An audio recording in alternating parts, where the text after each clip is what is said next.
अगर तुम कमजोर दिल के हो तो ये वीडियो यही बंद कर दो। इसी बनारस में रहती थी काव्या। उम्र करीब 25 साल। सादा कपड़े, बिना बनावटी मेकअप, कम बोलने वाली पर गहरी सोच रखने वाली लड़की। उसका घर घाट नंबर 17 के ठीक पीछे एक संकरी गली में था।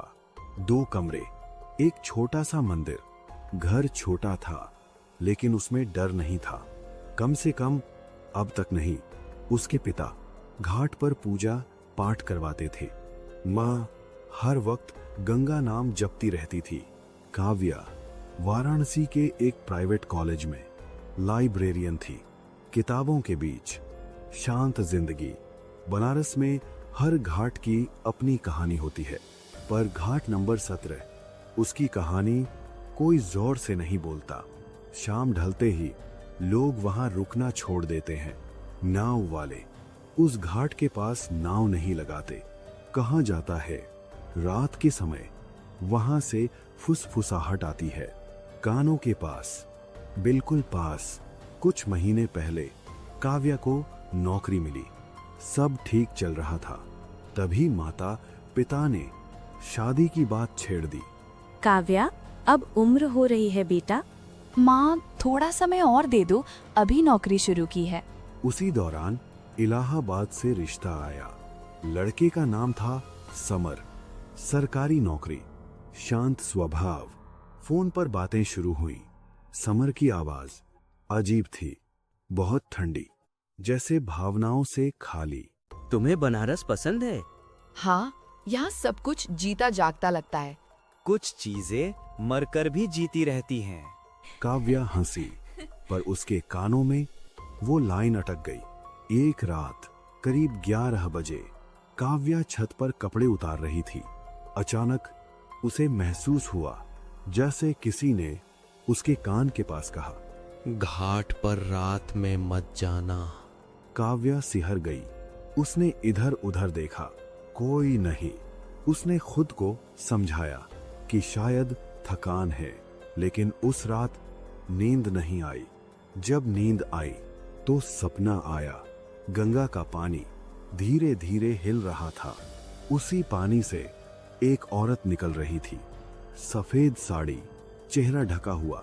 जैसे ही वो पास आई, काव्या ने देखा उसके कान कटे हुए थे, खून गंगा में घुल रहा था। काव्या चीख कर उठी।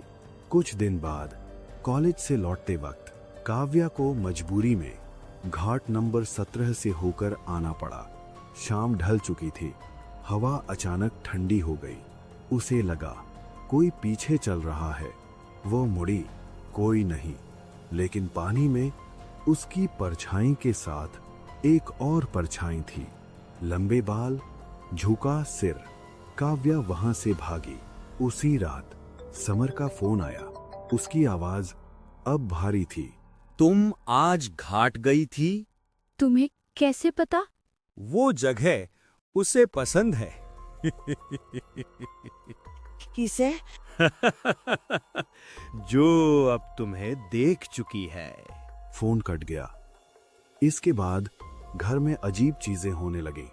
रात को मंदिर की घंटी खुद बजती। माँ नींद में गंगा नाम जपती। एक रात काव्या ने देखा माँ रसोई में खाली चूल्हे को घूर रही थी। माँ, क्या कर रही हो यहाँ? वो यहाँ है। जब माँ मुड़ी तो उसकी आंखें पूरी तरह सफेद थीं। डरी हुई काव्या एक पुराने पंडित के पास गई। बेटी, घाट 17 पर कर्ण पिशाचिनी रहती है। वो क्या करती हैं पंडित जी? कानों में बोलती है। धीरे धीरे इंसान अपने लोगों से कट जाता है और अंत में वो उसी की हो जाती है।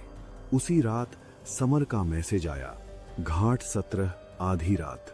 काव्या गई। घाट सुनसान था। समर सामने आया। उसकी आंखें पीली थीं, आवाज दोहरी।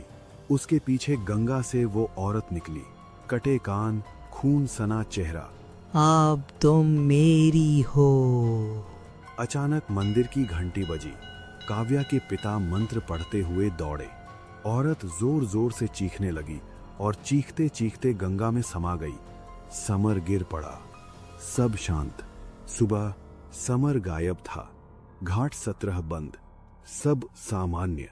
लेकिन कुछ रातों बाद काव्या ने आईने में देखा। उसके कान से खून टपक रहा था। पीछे से एक फुसफुसाहट आई। अभी कहानी खत्म नहीं हुई।